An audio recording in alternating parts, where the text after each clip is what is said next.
Welcome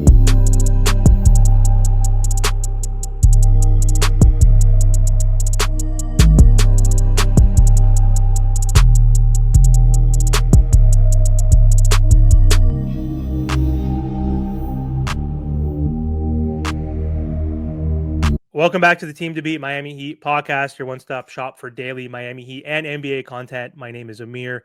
For today's episode, I have a special guest. You've seen him on my channel before, but you've seen him mostly with Trent or Martel, like in our roundtables. So this is the first time that I've had Kyle on the show one-on-one. So Kyle, you can find him online. He is on the Miami Heat Beat network. He's also got his own thing going on, Intangible IQ Hoops. Thank you so much for hopping on, Kyle. Appreciate the time. Thanks for having me. Glad to be here. Yeah, no problem, man. So, want to talk about the Miami Heat's offseason. We know last year, rough season, obviously. Jimmy Butler requesting a trade, getting traded midseason. The Miami Heat blowing 17 double-digit fourth-quarter leads or whatever it was. And the Miami Heat were in the play-in for the third time. Got swept by the Cavs. Lost 2 games by 97 points. 2 home games, basically. And the delta of the series in general was like 100 and something, which was the most in NBA history. So really, really embarrassing season, very rough season. Pat Riley in his end of season press conference said, change is inevitable. And I think we're going to finally see some movement. I think that's because of the Jimmy Butler trade. We do have some more flexibility. We have some expiring contracts, non-guaranteed full contracts. So hopefully we'll see some change. But in your opinion, what do you think the Miami Heat's biggest priority should be this offseason? So I have some notes here. They're expirings. I mean, Davion's a free agent. You've got Burks, who's also a free agent, and then Kashad's a team option. But they got a few rookie contracts that they can keep, and I don't know that they should trade them. Nikola Jovic, Khalil Ware, Jaime's on there, and then you've got Pella. Other than that, to be honest with you, their biggest priority should be trimming more contracts off. Whether that means moving Duncan, Terry, Wiggins, just guys who are eating up cap space. And I don't think that they're going to be a title contender next season. Just to me, it doesn't seem realistic with the talent of the league. So they should be looking to first not be moving this 20th pick. I'm very pro take the pick, take best player available as far as drafting this upcoming draft.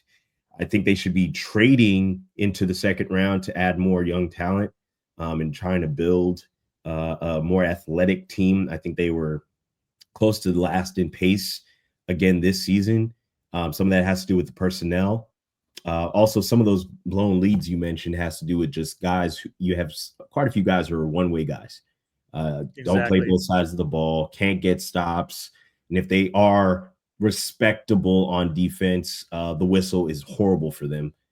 So they should really just be looking to reframe this team. Now, what those changes look like, I don't know what's in Pat's mind this season. Honestly, we've heard the KD rumors. We've heard the DeMar DeRozans.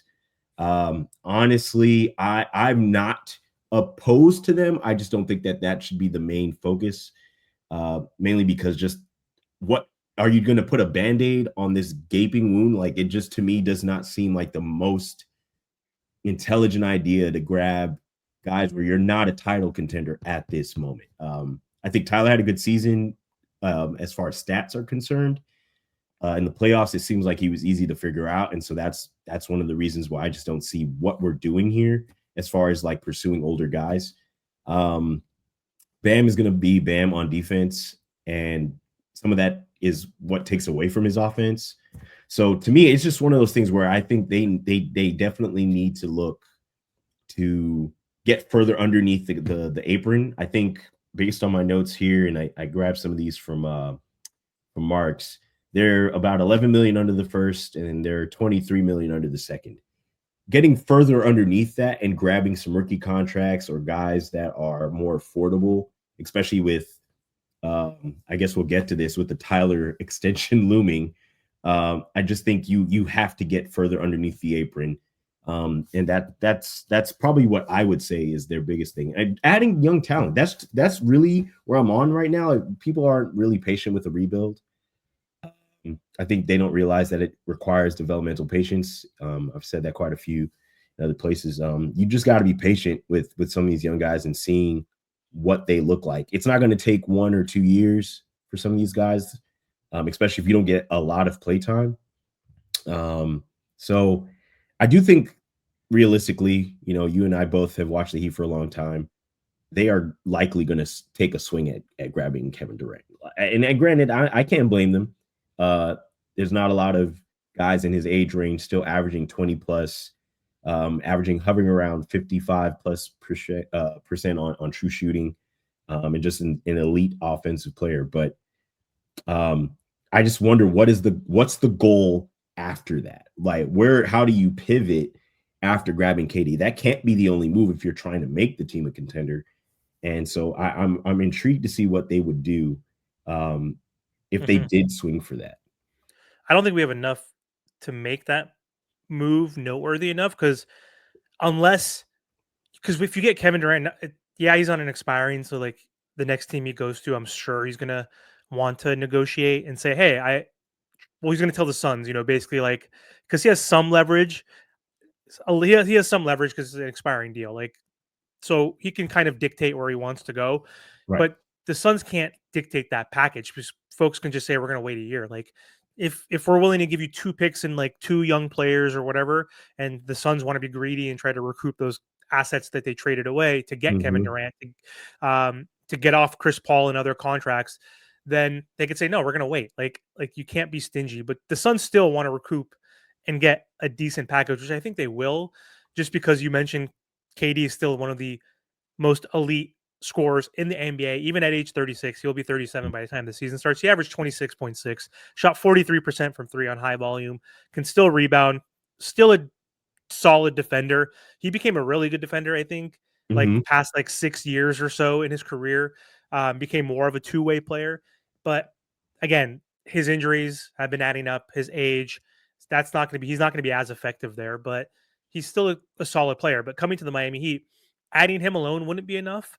And adding another solid rotational two-way player is probably imperative and like a necessity. Like a hypothetical, I wouldn't do it, but just because of his contract. But like another Drew Holiday type player, if you can add a Drew Holiday-esque player, Yeah. ideally not him because again he's older and his contract is egregious, where he has like 3 years, 90 million or whatever, 100 million left. Yeah, it's huge. But even adding a guy like that is still, I don't think, enough to contend for a championship. It can make you contend in the East and come out of the East, but beating a Thunder, beating even a Lakers team who's going to improve, the T-Wolves, the Rockets, the Spurs, like that's not enough. And we don't have enough assets or flexibility to add a KD, add a Drew Holiday, and add, I don't know, a Lowry Markkanen type player. Like, we would need to add like 3 of those types of players. Right.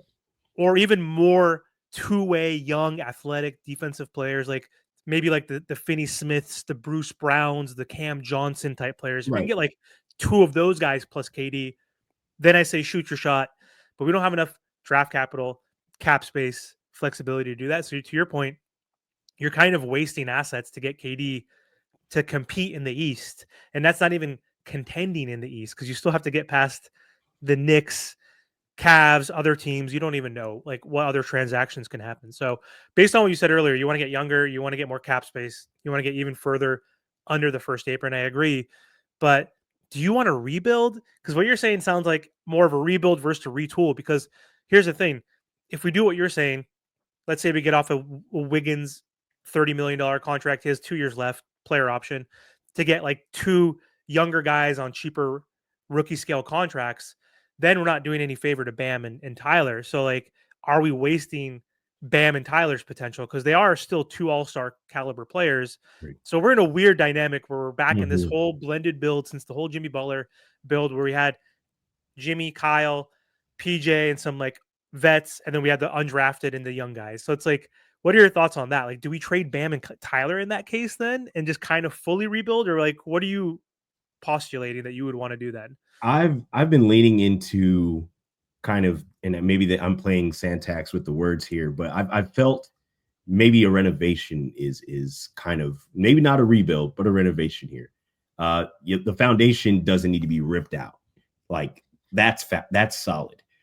And to realistically, you're building around Bam because you're going to build around your best defender. That should be how teams build their team, unless you have a generational talent like Steph Curry and some of the others. He's still our best player, though. So like Right. Tyler's our best offensive player. Bam is our best all around, technically Right. overall player. So I Right. agree. And so I don't know. To me, moving Tyler before his, and I'm not against Tyler being on the team. My biggest thing is, can he be all-star level in the playoffs? And that's the concern for me. Can he be less of a defensive liability as the guy scoring wise? And maybe this is unfair to him, and I've said it, to some other people. I'm used to our lead guard being able to play both ways. It's unfair to him, and maybe that's just like the scale that he's put himself in. He's made the comments. I'm in the same conversation as the Lucas and the Jaws and the Trey Youngs. I'm not letting that comment go, because he really put himself in that position for us to kind of measure him by all-star caliber guards, and he was an all-star this year. However, being an all-star in the regular season and not being able to translate some of that to the playoffs. And some will say, well, the offense, was, you didn't even have another guy, stuff like that. Yeah, I get that. But you still need to be able to produce on an all-star level, playoff wise. So I don't want to say rebuild, mainly because I just don't think the Heat are the front office just does not look at wanting to rebuild as an option. It's one of those things that they've shied away from quite a bit over the last few years. My challenge to them is to be inventive here. How can you get younger but also have viable talent, as it pertains to getting better, or at least having guys who can play both ways? I just don't know how they do that. And then not only that, if they're going to move some of the contracts, as we've talked about, some of this is also Spo being more inventive on offense. I think he just lacked the ability to be more innovative this season. Very one-dimensional. I thought that the offense was going to look a little bit different than it did, and that was some of the cause. Yes, defense is important, but you also have to put the ball in the basket. They had long stretches where they just could not score and get efficient baskets. And then I do think they need a facilitator. I think that's one of the reasons that I'm pro keep the pick. And maybe the person doesn't need to average 10 assists a game. I would like for them to have some shot creation abilities. So a playmaker, someone who's at least respectable on defense, whether that's through trade or that's through the draft. I think they need to be really, really creative, especially because free agency is almost nothing anymore. It's hard to add talent through free agency now. But I do think there are guys on the roster who need to go to teams that are content. So for instance, a Duncan, I love Duncan, but I do think he needs to go somewhere where his primary role doesn't require him having to be a two-way guy. He's never been one. That's just not his role. But a team that needs spacing, floor spacing, can shoot the ball, they can get him open. I think that's one. And then Andrew, I wasn't sure he was comfortable with the way he was utilized into the second part of the season. And so I don't know if he's a fit here. So I think he might work somewhere else where they need a Swiss Army knife. That's kind of what he was slated as. And I think he works somewhere that might have a role for him that doesn't ask him to average 20, 25. That's just not his game. At least from what I've seen between Golden State and here, just not his role. And then, of course, I would love for us to get off the Terry contract without having to trade a pick to get rid of it. I just think I don't know if he works. We've given him, it's been a couple of, but during the trade, and then you give him an entire offseason, and then he comes back and he's just a lot of struggle. I just don't think he's a lead guard. That's just not something he seems to be efficient at. And so, coming off of a few of those, you're talking about close to 50, 60, almost $70 million total, somewhere in that range, where you have some cap space to make moves. And I'm not saying second round guys in this draft are a lead and that they're going to just solve all the problems, but I do think they should be getting younger, from a personnel perspective, and that might help with some of the offensive challenges that they've had this season. And then defensively, um, they're going to lean into their youth. They're going to expect Pella to get better. I think Kashad's going to have a bigger role this upcoming season just because of the fact that they did give him the contract. And then, they're expecting Ware and Jovic to take leaps. So I think for the most part, you're looking at Bam, you're looking at Tyler, Nico, Kalel, Jaime, Pella, Kashad, possibly Haywood, as guys who are still here after they make moves. But to me, that's they should be leaning, and especially with what we've seen with team building recently, Right. teams are more balanced, where they have positional depth on each of the guys that they play, and they have to be able. I think Spo has gone to it a few times, and I'm sure you've asked the same questions where he's gone to like 9-man rotations. I think some of that is cool, but sometimes if you don't have a potent enough player down the roster, it makes it very difficult to make changes, to add sparks when you need one. They don't have that on the roster at this particular moment, especially if you consider you have a Kevin Love. I'm not expecting Kyle Anderson to put up 25 a game or anything like that off the bench. These guys are positional spots for teams who are contenders, and that's their role, is coming in and fitting something that team needs. Because this team isn't a contender right now, I feel like they have to shift the focus into renovating. Hey, this doorknob needs to change. Light bulbs needs fixing. Just little things that make the team a little bit better and make them younger, and maybe lean in towards what the future looks like. Now, also you want to honor Bam for staying, and signing that contract early, because he could have waited, on the extension. I know a lot of people have made a big deal about him getting the extension, which I don't think they realize he took a massive discount, on his pay, as far as what he could have gotten as a deal. So you want to honor Bam as far as being a team player and just building around him. But I think what's important is building a team around him that's going to work.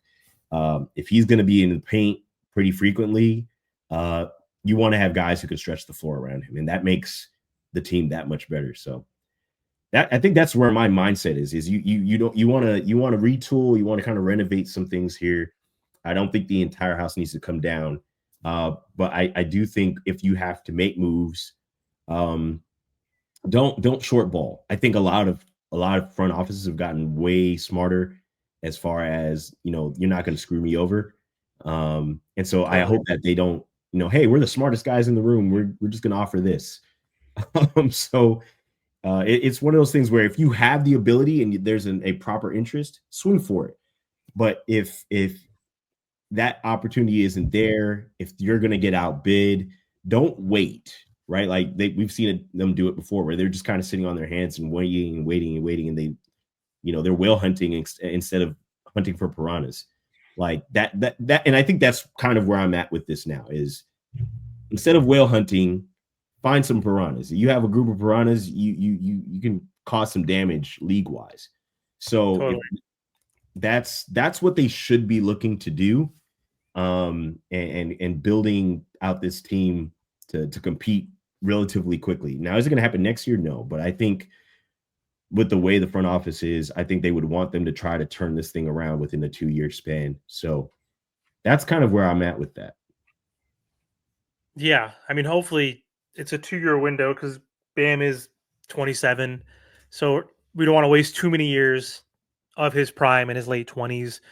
Same with Tyler in his mid 20s, entering his prime. You don't want to waste those years, and there's not a lot of assets that we have that we can move necessarily, because we have the Wiggins, we have the Rozier contracts, which are 30 million for Wiggins, 27 for Rozier.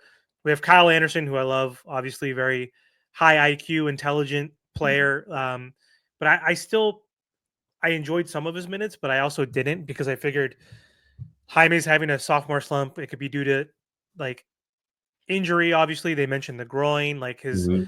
minutes were down, clarity of his role. Um, Psychological aspects of losing confidence for many reasons, like outside factors, personal, who knows.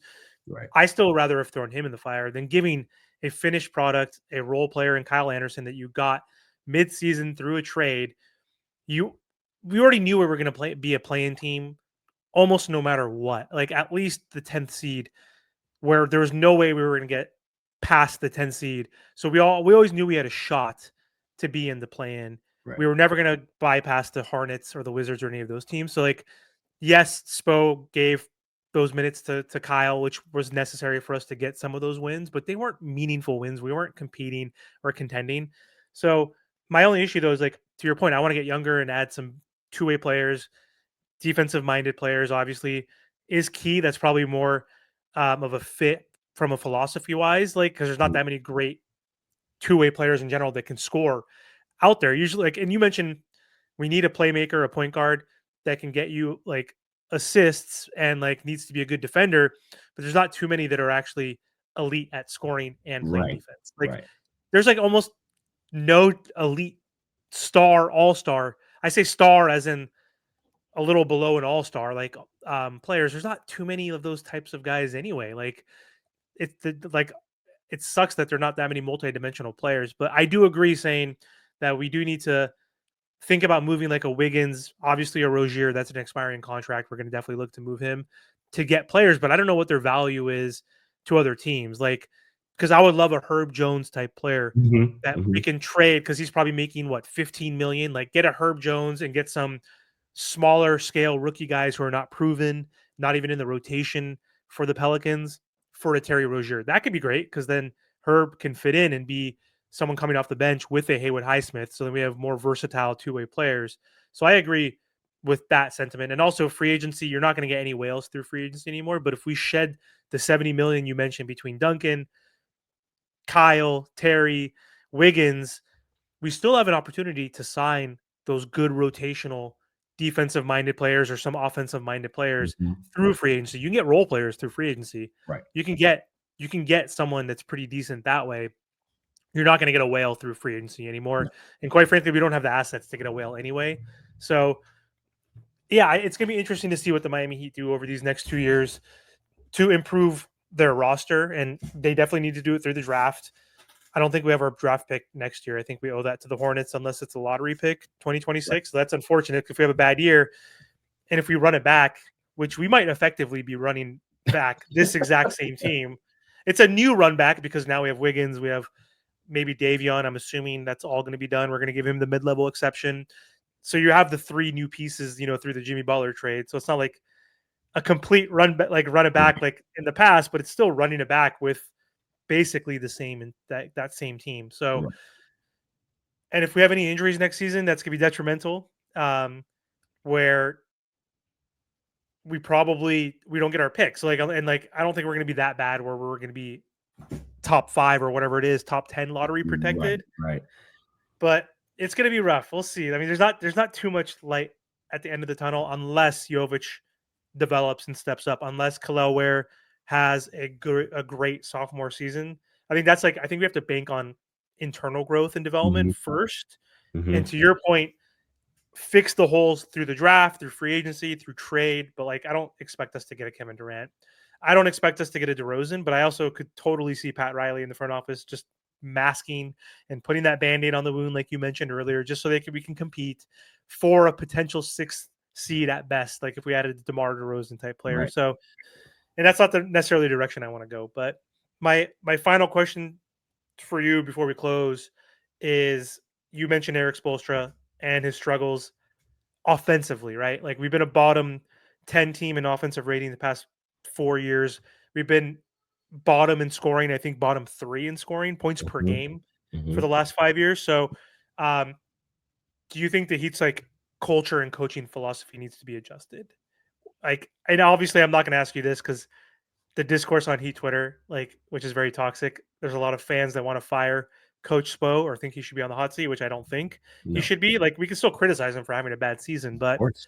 do you think his philosophy needs to be adjusted? There's also speculation like, do we need to bring in fresh blood in terms of like new assistants or anything like that to bring in different schemes and perspective? Like, what are your thoughts on Spo and the adjustments he needs to make moving forward?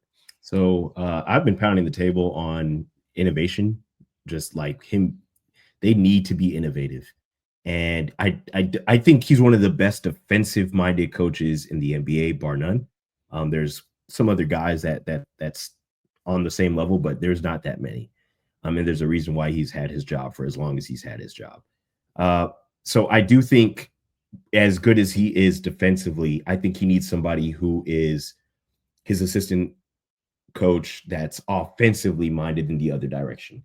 If we're going to go the extreme here with his, and I don't think that's supposed horrendous offensively. I just don't think he's as innovative as he used to be. And so, if he's not going to be innovative offensively, then he needs somebody who can integrate offense that helps with the defense. They can't have 9-10 minute stretches where they just don't score the ball. It can't be dribble handoff every single time. There has to be a wrinkle. I just think he has to be more innovative. I do think they need fresh blood. I think they do a good job of development, and I think some of those guys on the bench along with Spo help with that. But as far as offensive coaching, I do think that they need somebody else who can help them make sense of what they need to do on offense, where guys need to be. A lot of times during this past season, guys just didn't know where the heck they were going, and I could tell. And that just should not be the case on offense. So guys know where their spots are, moving without the ball, kind of giving them a different reset on mindset, and moving and also just playing into the IQ. I think the Heat value high IQ players and guys making good reads. So if they're going to do that, I think they could hire somebody that helps with that, that takes some of the burden off of Spo in creating offensive schemes and maybe giving him a chance to focus on fortifying the defense a little bit more. I think that would be helpful, and it kind of points them in a good direction. Now, what that looks like, what that personnel looks like, is to be seen. I think there's a lot of coaches that could help with that. But even if it's not a full-on coaching position, assistant coach, somebody who consults, kind of the way that Van Gundy did for the Clippers and a couple other teams. Just, hey, look, I think this could work a little bit more offense. Hey, maybe put this here. Hey, Bam's a decent handler for his position. Let's lean into that and see how we can make wrinkles in offense. Hey, you have Jovic with positional size at 6'10". Let's play into his playmaking chops a little bit more. Can he have a tighter handle? Let's have him work on that. So some of those things can help. I've mentioned in on some of the Heat beat stuff. I'm not saying it has to be full, but like some of what I noticed with Jovic, I'm just using him as an example because he plays Euroball. In European basketball, you pass the spots. You don't pass the players. Those players are to find the spots where they're the most optimal, and that creates scoring opportunities. I don't think the Heat play offense that way. And that's what makes them kind of run the clock for 14 seconds. And then it's another whole other 8 seconds. They put up some kind of really random shot. I just think that some of that in philosophy could change a little bit, especially if they're going to progress. So I totally agree that I think they should look to be more innovative and lean into being more creative offensively. Yeah. I think the whole 5-out motion offense, the spacing, like trying to just eliminate mid-range shots, I don't think we didn't have the personnel to do that. Like, we didn't have enough 3-point shooting for that. So I think, like, stick with the basics. If you have DeMar DeRozan, if you have Kawhi Leonard on your team, those types of players, their core competencies are that mid-range game. So, like, Bam's game is that mid-range game. Like, Tyler, like, went back to that in the playoffs, like, as they were running him off the 3-point line and blitzing him. Like, let them play to their strengths, get more traditional, add more size, or functional size. Like small ball has been effective at times. Positionless basketball is cool, but also a lot of the times the teams that do make it far in the playoffs specifically have leveraged their size or have functional size, and the Agreed. Miami Heat have not really had that. Like we haven't had the athletic guys that had the like the 6'4" size, but the 7 foot wingspan. Like we don't have guys like that. Maybe Haywood's the only guy on our team that's like undersized that has a good wingspan, which helps him become a better defender. But like trying new things, maybe having Jovic as the point forward. It doesn't have to be the starter, but do a rotation where Jovic is probably the point forward and have Kalel and Bam in there. So you have three guys 6'10" and above. Kalel can shoot the three. Bam theoretically can now shoot the three. Right. Jovic can shoot the three. So you have shooting. You have Tyler out there as well. Test new things. Do an inverted pick and roll with Bam. Like Bam, like use his speed and like his mobility. Like we don't do a lot of stuff like that. Like Right. with Jaime out of the rotation, we had no guy like moving off ball like Jaime did his rookie year, like those weak side cuts, those strong side cuts. We had Mhm. Pella do it, but Pella was barely in the rotation, right? Like he was the only guy like getting to the basket like off ball. So I agree with you. There's a lot of change that needs to happen offensively. We'll see what happens. We'll see how stubborn Bo is next season, but you can't continue to like not have the personnel either. So like that's part of it too. I think not having the personnel as well. To be an effective team scoring wise. So anyway, that's all we have for this episode. Thank you so much for hopping on, Kyle. And before we hop off, do you want to let the audience know where they can find you online? So Intangible IQ Hoops on YouTube. It's Q Hoops on Twitter. Going to be putting out some content really soon, so look out for that. Awesome. Thanks again. Appreciate the time. Yeah, you too.